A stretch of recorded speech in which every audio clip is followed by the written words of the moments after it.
All right, what's up, y'all, and welcome to episode number 23 of Teaching Tuesday. Today, we are going to cover 5 licks that you should know within the diminished scale. So 5 diminished licks that you should know.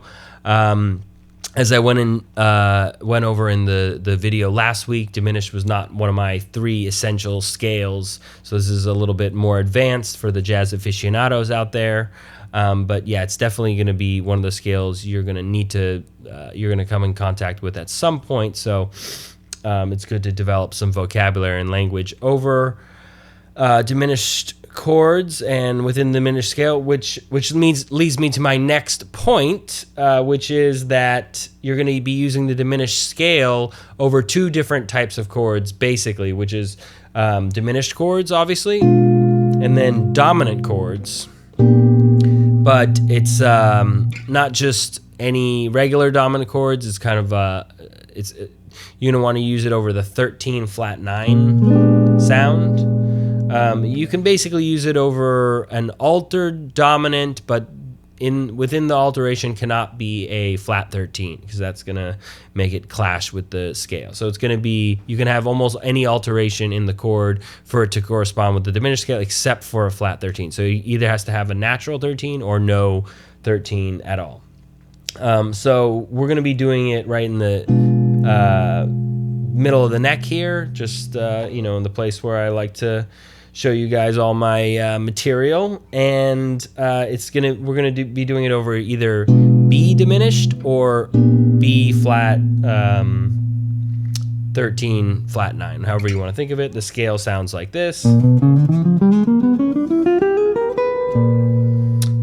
that leads me to our first lick, which is just basically what I just played, which is going up the scale. Right? And I know it seems like almost too good to be true, too obvious to actually work, but it does work. And if you articulate it in the right way and finger in the right way, it actually sounds pretty good. So you can just go up the scale, okay? That's definitely one way to do it. Then that leads me to our second lick, which is, you guessed it, going down the scale.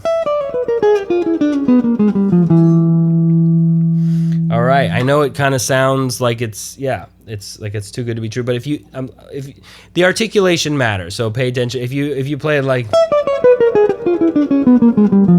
it's not going to sound great, but if you do, legato like I'm doing, with a couple slides here and there, it's going to sound pretty good. Okay, now lick number 3, it's kind of a variation on lick number 1, but it's straight out of the Dizzy Gillespie vocabulary book, and it sounds like this. Right, so, and you can keep going.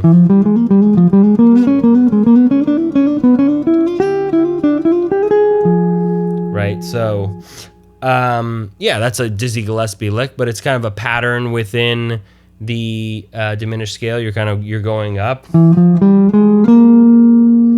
then it's kind of like a minor lick, and then you're doing it a minor third up, and then another minor third up, right? Okay, cool. So that's lick number 3. Okay, here's well, that actually kind of takes me to lick number 4. So there's a lot of patterns within diminished because it's a symmetrical scale.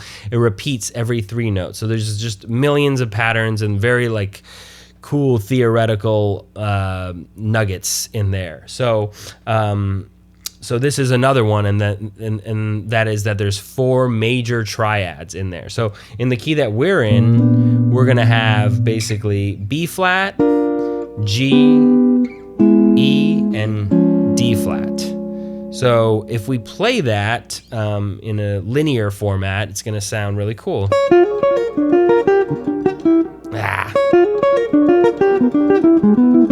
And you can keep going with it.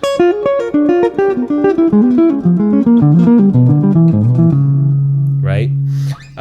Yeah, and the articulation matters. It's kind of hard to finger some of these, or to, coordinate the picking because there's a lot of string crossing, but I'll leave you guys to figure that out on your own. It's always kind of a tricky with the guitar. But yeah, I'll slow it down.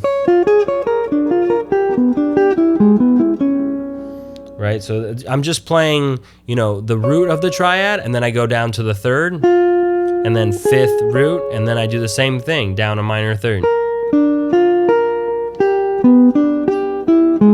And down a minor third, down a minor third. So that is the pattern. Yeah, and that's a really cool sound. You can do all sorts of crazy things. I'm not even going to get into it here, but you can like mix and match them and play different rhythms so it's not so straight.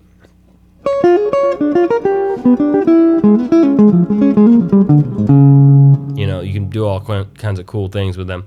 Okay, then that kind of leads me to lick number 5, which is you're going to play. There's a few different ways you can think about it. So we can think about it as the triad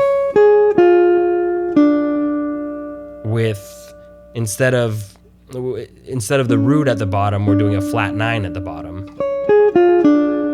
And we're gonna take that and also move it in minor thirds.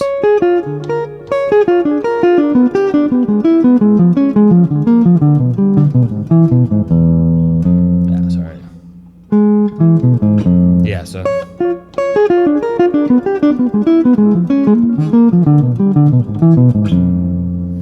All right. You can also think of it as a diminished arpeggio, but instead of going to the 6th there, you go and make it a 7th. But that would be going up. So we're doing it going down. So different ways you can think of it. But anyways,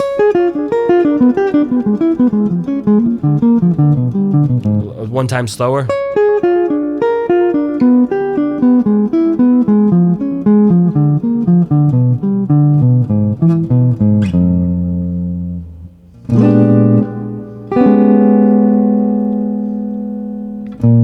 All right, so those are your 5 diminished licks. I hope that was helpful. There's so many different ways you can go with all those. So that's just kind of like a launching pad for you to create your own licks and be jazz musicians and improvise and create your own stuff. So I hope that helps. Thanks for tuning in to another episode of Teaching Tuesday, and see you guys next week.